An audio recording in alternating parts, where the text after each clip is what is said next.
Good morning, I'm Taylor Wilson, and today is Wednesday, November 15th. This is the Excerpt.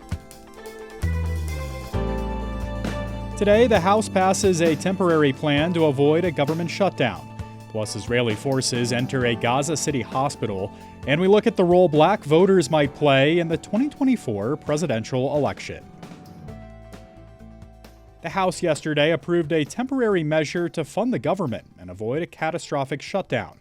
The move kicks the can down the road again for Congress to later pass a longer-term deal to keep the government open. The stopgap bill passed the House with a bipartisan vote of 336 to 95. Newly installed House Speaker Mike Johnson and Republican leaders have touted the so-called continuing resolution as a conservative victory. But leading up to and after the House passed the measure, ultra-conservative GOP lawmakers expressed frustration toward Johnson for passing what's known as a clean continuing resolution because it maintains government funding at current levels. That disappointment shows that deep divisions remain among House Republicans, divisions that could signal more rocky times ahead for the House as it works to pass 12 appropriations bills needed to fund the government on a long-term basis. For now, the short-term legislation moves to the Senate, where it's expected to easily clear the chamber and move to President Joe Biden's desk for his signature. A shutdown would have upended the lives of hundreds of thousands of federal employees, threatening furloughs, and some food assistance programs and other crucial benefits could have been delayed.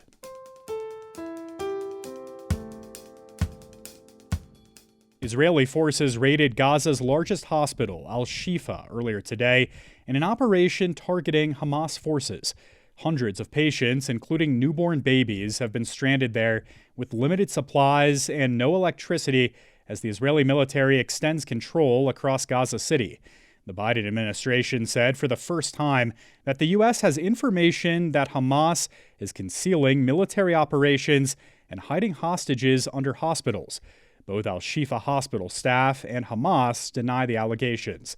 Israel accuses Hamas of using Palestinians as human shields in the war, while Palestinians and rights groups accuse Israel of endangering Palestinian civilians as it seeks to eradicate Hamas. Inside Gaza, the UN Agency for Palestinian Refugees says its relief efforts will have to end soon because its fuel storage facility in Gaza is empty. The Israeli military said that forces raiding Al-Shifa hospital are also searching for some of the 240 or so hostages taken by Hamas in an attack on Israel last month.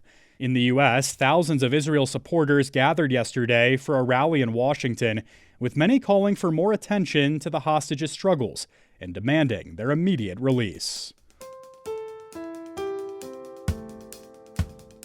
Black voters had a major impact on elections across the country earlier this month, and they'll play an important role in picking the next president. I spoke with USA Today Congress, campaigns, and democracy reporter Sudiksha Kochi for more. Sudiksha, always great to have you on. Thank you so much for having me. Sudiksha, let's talk about Ohio to start and the vote to enshrine abortion rights there. What role did the black vote play in this outcome? Yeah, so the black vote actually played a huge role in the outcome. An NBC News exit poll found that more than 8 in 10 black voters, a bigger proportion than white and Latino voters, supported the measure. And for those that don't know what the measure is, Ohio voters on November 7th had approved a constitutional amendment protecting abortion rights until viability, which is typically around 24 weeks gestation, and the right to access contraception, fertility treatment, and other services. The result actually also came after Republicans tried to raise the threshold for amending the state constitution from 50% to 60% earlier this year, and against the backdrop of increasingly restrictive voting measures. Prentice Haney, co-executive director of the Ohio Organizing Collaborative, told USA Today that what they saw is, of course, an issue that really matters to the black community that is finally on the ballot, that they didn't have to wait for a politician to deliver a policy for them. They could deliver it through direct democracy for themselves. So in this case, black voters did play a huge role in the Ohio measure. And Kentucky rejected a black Republican for governor. Sudiksha, what happened in this election and how did the black vote play a role here? So in Kentucky, What ended up happening is incumbent Governor Andy Beshear, a Democrat, beat Daniel Cameron, who is a Black Republican running in Kentucky, by more than 60,000 votes. While campaign officials say it's too early to know how Black voters turned out compared with other groups of voters, clues actually point to an increase. So we actually gathered data from the Black Voters Matter Fund, and they estimated that in Jefferson County, which includes Louisville, the state's biggest city, estimated voter turnout was 41% compared with the state average of 38%. And in Mississippi, Black people make up 40% of the state's population. They often vote Democrat, though the state reelected a Republican governor this fall. What did we learn from this election? I think the biggest thing we learned from this election was how voter suppression could potentially play a role in elections, but also, what sort of investment or what sort of attention is being given to the Black voter community. State data hasn't been released yet. The Democratic Legislative Campaign Committee, however, estimates that Black voter turnout decreased in this year's race compared with 2019, as did overall statewide turnout. There were a series of mishaps on Election Day in Mississippi that could have played a role. In Hinds County, a ballot shortage actually left many residents unable to vote. There were also reports of improper voter purges ahead of Election Day. Charles V. Taylor Jr., executive director of the Mississippi NAACP, said that regardless of what the outcome of the election was in Mississippi, it is one of the hottest states in the country, and they're trying to do everything they can to change laws and create awareness. So overall, what we found in Mississippi is that there are issues that are animating Black voters, but candidates need to play a better role in reaching out to the Black voter community if they want to get their platforms and their presence across in the community.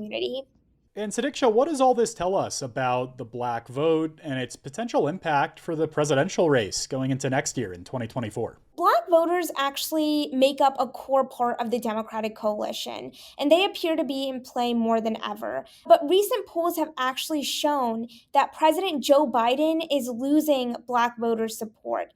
Though he won 92% of Black support in 2020, a September poll found that only 66% of Black voters would choose him if the 2020 election were held that month. So I think that shows that Democrats have a long way to go when it comes to regaining support among Black voters, but also it kind of shows what policies and what issues are animating Black voters to go towards the poll. The biggest one seems to be abortion and reproductive rights, as we saw with Virginia and Kentucky and Ohio. But the other issue, I think that Democrats need to focus on a little bit more is the economy. A recent poll, it found that Donald Trump was polling support from a shocking 22% of Black voters in 6 key battleground states. And so I think that shows that Democrats do have some work to do when it comes to regaining that Black voter support in 2024. All right, Sudiksha Kochi, great insight as always. Thanks for making the time. Thank you so much.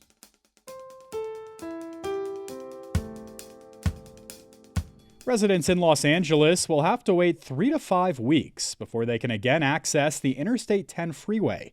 California will be making repairs to the freeway's bridge deck and columns after a massive fire damaged 100 columns. The state's fire marshal said this week that the fire was set intentionally and maliciously, and the case is under investigation as an act of arson. I-10 acts as a major thoroughfare in the LA metro area, and its closure will severely impact commuters in and out of the city's downtown area. Los Angeles Mayor Karen Bass is urging commuters to take public transportation or work from home during the closure. No arrests have been made in the arson, and Governor Newsom said that investigators are trying to determine if more than one person was involved. Climate change affects your health in a number of ways. Several new international reports are underscoring the health consequences of a warming climate. I spoke with USA Today health reporter Karen Weintraub about one of the new papers from the Lancet Countdown on Health and Climate Change to get a better sense of the connection between the two and what we can do about it. Karen, good to have you back on. Thanks for having me. So Karen, what did this Lancet paper find about the impact global warming is having on the health of Americans? So it looked at the link between climate change and health and found that a lot of the health consequences that we're really seeing in our everyday lives are due to climate change. So allergy, I know I have a lot of allergy symptoms and they seem to be getting worse and lasting longer. And that's potentially due to climate change. The Canadian wildfires that ruined the air this summer in a lot of parts of the United States, the horrible fire in Hawaii that killed 93 people, things that are going on in our world are most likely connected to warming, and certainly the heat waves this summer. It's hard to connect any specific event to climate change, but in combination, they're almost certainly connected to global warming. And so what's the prognosis for the future at this point, be it near term or long term? What everybody says is that it's not too late yet, but we're getting close. We really need to take action now. We know what to do. As somebody said, it's really a matter of political will right now. We have the technology, we have the know-how, we just need to do it. And we can all do it. There's obviously a lot that needs to be done at the national level that our political leaders need to do, but there's also stuff that can be done at the community level. And even it doesn't feel like maybe your recycling bin is doing much to help the world, but if we all do something, it might make a difference. Yeah, I want to get into that a little more specifically. I mean, what can individuals do to protect their health amid climate disaster? And, what bigger picture solutions for health-centered climate action are being proposed at this point? Yeah, I mean, some numbers that jumped out at me that I didn't know before reporting this. Switching one bus from diesel gasoline to electric power can help a child's asthma improve by 30% within a month. So that means fewer asthma attacks, fewer visits to the ER. And so, encouraging your school district or your city to switch from diesel to an electric bus might make a difference. Increasing the tree coverage in a city. So there's something called the urban heat island, when a city, a lot of concrete, not a lot of trees, causes a lot of warmth. The sun beats down on the concrete, heats it up, and just adding a tree can help reduce that heat. And investing $1 in planting trees saves about $5 in ER costs from excess heat. Seemingly simple things like that can have pretty big payoffs. And Karen, these reports come out ahead of COP28 later this month. Can you just remind our listeners what this summit is and what it hopes to achieve? COP28 is a meeting of the countries participating in the United Nations Framework Convention on Climate Change. These are the countries that agreed to limit global climate increases, temperature increases to 2.7 degrees Fahrenheit. They're meeting beginning November 30th in Dubai to talk about what comes next, what they can do next. And as these reports indicate, it's getting pretty serious. We don't have a lot more time to waste now before we really crack down on limiting climate temperature increases. Karen Weintraub covers health for USA Today. Thank you, Karen. Thanks so much for having me. Thanks for listening to The Excerpt. You can get the podcast wherever you get your audio, and if you use a smart speaker, just ask for The Excerpt. I'm back tomorrow with more of The Excerpt from USA Today.